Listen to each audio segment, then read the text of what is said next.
آدم علیہ السلام کے بعد 1000 سال تک توحید پر قائم رہنے کے بعد ان لوگوں میں بت پرستی اس طرح شروع ہوئی کہ ان برے لوگوں میں بعض نیک لوگ بھی تھے۔ یہ برے لوگ ان نیک لوگوں سے بہت محبت کرتے تھے اور ان سے تقرب حاصل کرتے تھے، ان کی شان میں بہت مبالغہ کرتے تھے، جیسا کہ آج کل بعض لوگ علماء اور صالحین کی مدح سرائی میں زمین و آسمان کے قلابے ملاتے ہیں۔ یہی چیز بعد میں شرک کا ذریعہ بنی۔ امام بخاری رحمت اللہ علیہ نے سورہ نوح آیت 23 میں اللہ کے فرمان اور انہوں نے کہا کہ ہرگز اپنے معبودوں کو نہ چھوڑنا اور نہ ود اور سوا اور یغوث اور یعوق اور نصر کو چھوڑنا کی تفسیر کرتے ہوئے ابن عباس رضی اللہ عنہما سے روایت کی ہے۔ وہ فرماتے ہیں کہ یہ نوح علیہ السلام کی قوم کے بعض نیک آدمیوں کے نام ہیں۔ جب وہ فوت ہو گئے تو شیطان نے ان کی قوم کے دل میں یہ بات ڈال دی کہ جہاں وہ حضرات بیٹھا کرتے تھے وہاں ان کے بت بنا کر رکھ دو اور ان کو وہی نام دو جو ان بزرگوں کے تھے۔ انہوں نے ایسا ہی کیا اور پتھر کے بت بنا کر ان کے نام ان بزرگوں والے رکھ دیے۔ اس وقت تو بتوں کی پوجا نہ ہوئی، لیکن جب یہ لوگ فوت ہو گئے اور علم مٹ گیا تب ان کی پوجا ہونے لگی۔ ابن عباس رضی اللہ عنہما فرماتے ہیں نوح علیہ السلام کی قوم کے یہی بت بعد میں عرب میں پوجے گئے اور اللہ تعالی کے فرمان کا یہی مطلب ہے، یعنی ان نیک بزرگوں کے بت بنا لیے گئے اور آہستہ آہستہ ان کی پوجا شروع کر دی گئی، اور سب لوگوں نے ایک اللہ کی عبادت سے انکار کر دیا۔ نوح علیہ السلام اکیلے اس دنیا میں موحد اور توحید پرست باقی رہ گئے۔ نوح علیہ السلام کا نسب کچھ یوں ہے: نوح بن لامک بن متو شلح بن ادریس۔ اس طرح ادریس علیہ السلام ان کے پردادا ہوئے۔ اس وقت لوگوں کی عمریں بہت طویل ہوتی تھیں، اس لیے ہم کہہ سکتے ہیں کہ ادریس علیہ السلام کئی 100 سال زندہ رہے اور نوح علیہ السلام 1000 سال سے بھی زیادہ عرصہ زندہ رہے۔ عمریں لمبی ہونے کی وجہ سے ادریس علیہ السلام اور نوح علیہ السلام کے درمیان کافی مدت بنتی ہے، اور اسی مدت کے دوران کفر و شرک نے زور پکڑا اور بتوں کی عبادت شروع ہو گئی۔ تب اللہ تعالیٰ نے نوح علیہ السلام کو زمین میں مبعوث فرمایا۔ ابن عباس رضی اللہ عنہما سے روایت ہے کہ نبی صلی اللہ علیہ وسلم نے فرمایا آدم علیہ السلام اور نوح علیہ السلام کے درمیان 10 قرن تھے۔ ایک قرن 100 سال کا ہوتا ہے۔ آدم علیہ السلام کے 1000 سال بعد تک لوگ توحید پر قائم رہے، پھر آہستہ آہستہ شیطان نے انہیں شرک کے راستے پر ڈال دیا، شرک عام ہو گیا، ایک اللہ کی عبادت بالکل ختم ہو کر رہ گئی۔ تب اللہ نے نوح علیہ السلام کو مبعوث فرمایا، انہوں نے اللہ کی طرف دعوت دی، انہوں نے بہت مشقت اٹھائی، جیسا کہ سورہ نوح میں اللہ فرماتے ہیں اللہ تعالیٰ بخشش اور رحم کرنے والے کے نام سے شروع کرتا ہوں۔ یقیناً ہم نے نوح کو ان کی قوم کی طرف بھیجا کہ اپنی قوم کو ڈراؤ اور خبردار کر دو، اس سے پہلے کہ ان کے پاس دردناک عذاب آ جائے۔ نوح نے کہا اے میری قوم، میں تمہیں صاف صاف ڈرانے والا ہوں کہ تم اللہ کی عبادت کرو اور اس سے ڈرا کرو اور میرا کہنا مانو، تو وہ تمہارے گناہ بخش دے گا اور تمہیں ایک وقت مقررہ تک چھوڑ دے گا۔ یقیناً اللہ کا وعدہ جب آ جاتا ہے تو موقوف نہیں ہوتا، کاش تمہیں سمجھ ہوتی۔ نوح علیہ السلام تبلیغ کے سلسلے میں سخت محنت کرتے، دن رات لوگوں کے گھروں اور ان کے اجتماعات میں جا جا کر انہیں دعوت دیتے۔ آپ انہیں اعلانیہ اور پوشیدہ طور پر دعوت دیتے، یہاں تک کہ دعوت دیتے دیتے انہیں 950 سال گزر گئے، لیکن سوائے چند لوگوں کے کوئی ایمان نہ لایا۔ تب انہوں نے اللہ سے دعا کی اے میرے اللہ، میں نے اپنی قوم کو دن رات تیری طرف بلایا، لیکن میرے بلانے سے یہ اور زیادہ بھاگنے لگے۔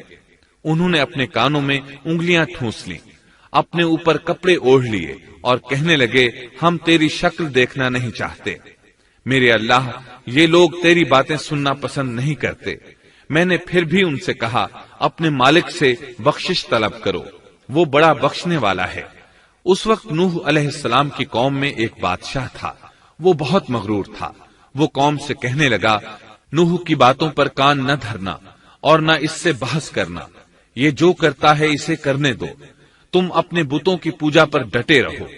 چنانچہ لوگوں نے نوح علیہ السلام کی باتوں کی طرف سے کان بند کر لیے۔ اپنے بادشاہ کی بات پر عمل کرنے لگے۔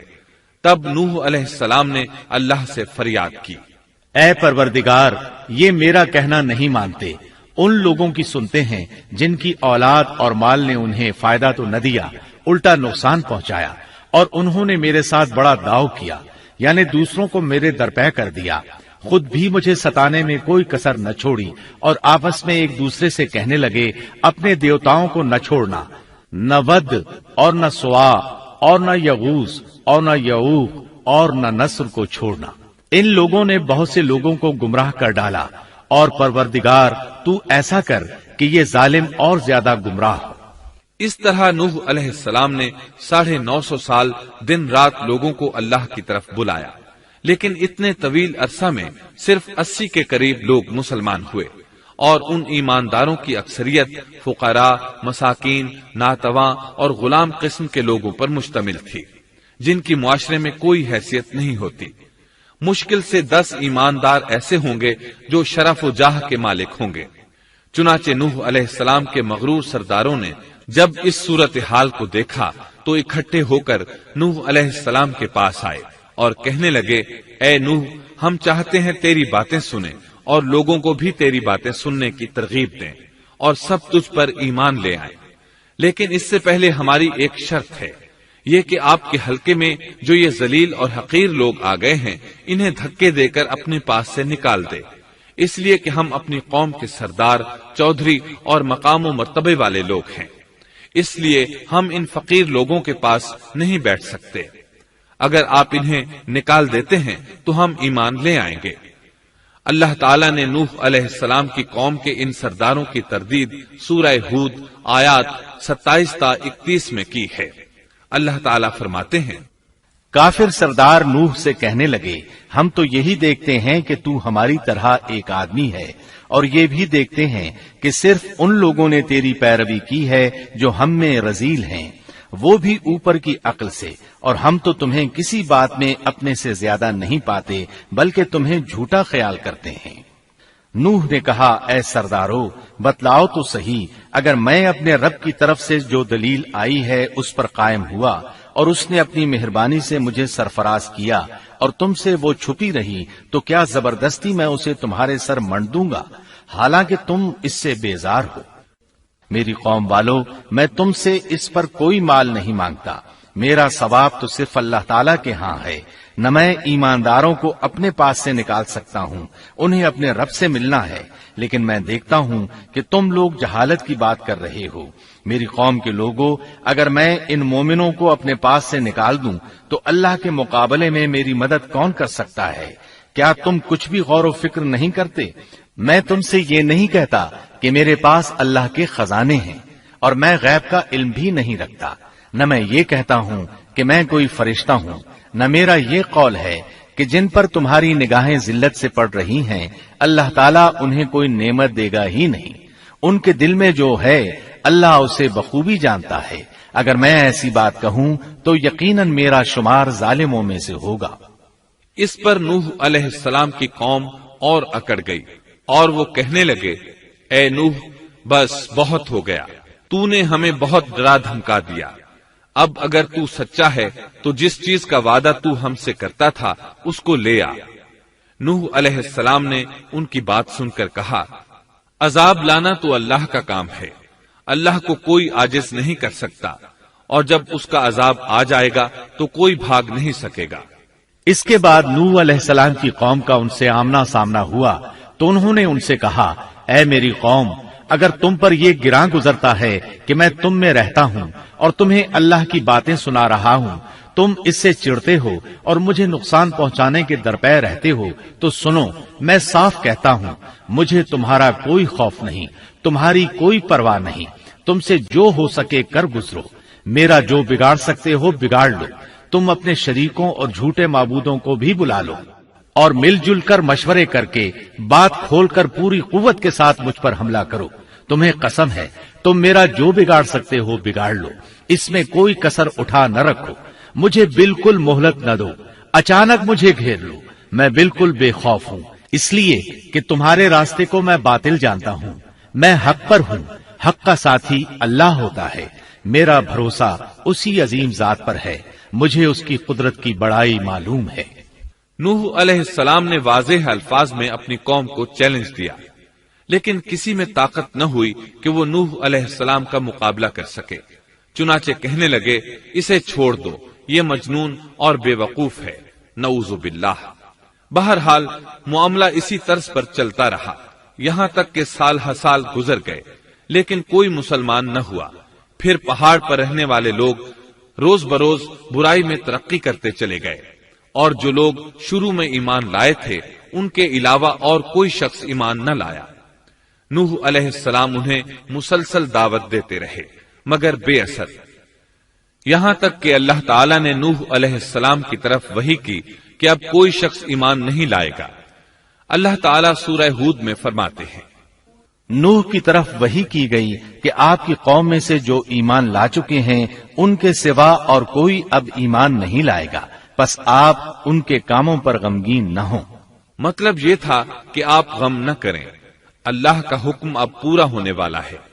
غور فرمائیں، نوح علیہ السلام کے جذبے کو دیکھیے، مسلسل 950 سال تک دعوت دیتے رہے، لوگ انہیں جھٹلاتے رہے، لیکن پھر بھی ان سے نا امید نہ ہوئے۔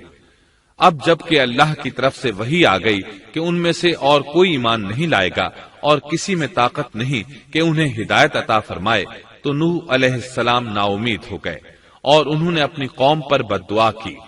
اس کا ذکر اللہ تعالیٰ نے سورہ نوح آیات 26 تا 28 میں کیا ہے۔ نوح نے کہا، اے میرے پروردگار، تو روئے زمین پر کسی کافر کو رہنے سہنے والا نہ چھوڑ، اگر تو انہیں چھوڑے گا تو یہ یقیناً تیرے اور بندوں کو بھی گمراہ کر دیں گے، اور ان کے ہاں جو اولاد ہوگی وہ بھی بدکار ناشکرے ہوں گے۔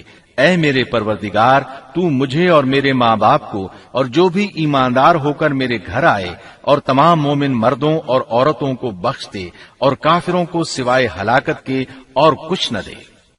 اللہ تعالیٰ فرماتے ہیں کہ جب نوح علیہ السلام نے ہمیں مدد کے لیے پکارا تو پھر ہم نے اس کی مدد کی اور اسے ایک بڑی کشتی بنانے کی وحی کی، لیکن نوح علیہ السلام نہیں جانتے تھے کہ وہ اتنی بڑی کشتی کیسے بنائے، اور نہ ہی وہ بڑھئی تھے کہ اس کام سے واقف ہوتے۔ اس لیے اللہ تعالیٰ نے ان کی طرف یہ وحی کی کہ ہماری آنکھوں کے سامنے اور ہماری وحی کے مطابق ایک کشتی تیار کرو۔ اللہ نے وحی کے ذریعے ان کی رہنمائی کی کہ وہ اس طرح کریں، اور مزید تعلیم کے لیے جبرائیل علیہ السلام کو بھیج دیا۔ وہ انہیں بتلاتے گئے کہ اس طرح کشتی تیار کرو۔ نوح علیہ السلام ایک پہاڑ پر رہتے تھے، ان کے ارد گرد درخت نہیں تھے، نہ پانی تھا، چنانچہ انہوں نے بہت سے درخت اگائے، پھر ان کو کاٹا اور پہاڑ پر بیٹھ کر کشتی تیار کرتے رہے۔ آپ بڑے بڑے تختے بناتے اور لوہا لاتے اور ان سے کیل تیار کرتے، پھر ان کیلوں کو تختوں میں ٹھوکتے، آپس میں ان تختوں کو ملاتے، یہاں تک کہ ایک بہت بڑی مضبوط اور دیو ہیکل کشتی تیار ہو گئی۔ ایک روایت کے مطابق نوح علیہ السلام نے اس کو 100 سال میں تیار کیا۔ یہ تھی وہ کشتی جسے نوح علیہ السلام نے اللہ کی ہدایت کے مطابق تیار کیا تھا۔ سورۃ القمر آیت 13 میں ارشاد ہوتا ہے، اور ہم نے نوح کو اس کشتی میں سوار کیا جو تختوں اور کیلوں سے بنی ہوئی تھی۔ نوح علیہ السلام نے دعوت کا کام چھوڑ دیا اور کشتی بنانے لگے۔ وہ لوگ جب انہیں کشتی بناتے دیکھتے تو ان کا مذاق اڑاتے، کہتے، نوح پہلے تو نبی تھا، اب بڑھئی بن گیا۔ مزید کہتے، یہ کیسا مجنون ہے کہ پہاڑ پر کشتی بنا رہا ہے، تعجب ہے اس پر۔ اللہ نے ان کافروں کے مذاق کا ذکر سورہ ہود آیات 38 اور 39 میں کیا ہے۔ نوح کشتی بنانے لگے، اس کی قوم کی جو جماعت اس کے پاس سے گزرتی وہ اس کا مذاق اڑاتی۔ وہ کہتے، اگر تم ہمارا مذاق اڑاتے ہو تو ہم بھی تم پر ایک دن ہنسیں گے جیسے تم مسخرہ پن کر رہے ہو۔ تمہیں بہت جلد معلوم ہو جائے گا کہ کس پر عذاب آتا ہے، جو اسے رسوا کرے اور اس پر ہمیشہ کا عذاب اتر آئے۔ اس کشتی کا حلیہ ابن عباس رضی اللہ عنہما سے ایک روایت میں یوں آیا ہے۔ وہ بیان کرتے ہیں کہ نوح علیہ السلام نے پہاڑ پر ایک کشتی تیار کی اور اسے تارکول سے لت پت کیا۔ اسی وقت سے تارکول کا ظہور ہوا۔ اس کشتی کا طول 300 گز، اونچائی 30 گز اور عرض 50 گز تھا۔ ایک اندازے کے مطابق اس کا طول 1 کلومیٹر سے زیادہ تھا اور اس کی بلندی اور گہرائی کے بارے میں کہا گیا ہے کہ 30 ہاتھ تھی، اور یہ کشتی عام کشتیوں کی طرح اوپر سے کھلی ہوئی نہیں تھی، بلکہ جس طرح اس کو نیچے سے بند کیا گیا تھا اسی طرح اوپر سے بھی بند کیا گیا تھا، تاکہ اوپر سے جو بارش برسے وہ انہیں نقصان نہ دے، اور جس طرح نیچے والے غرق ہونے سے محفوظ رہیں اسی طرح اوپر والے بھی محفوظ رہیں۔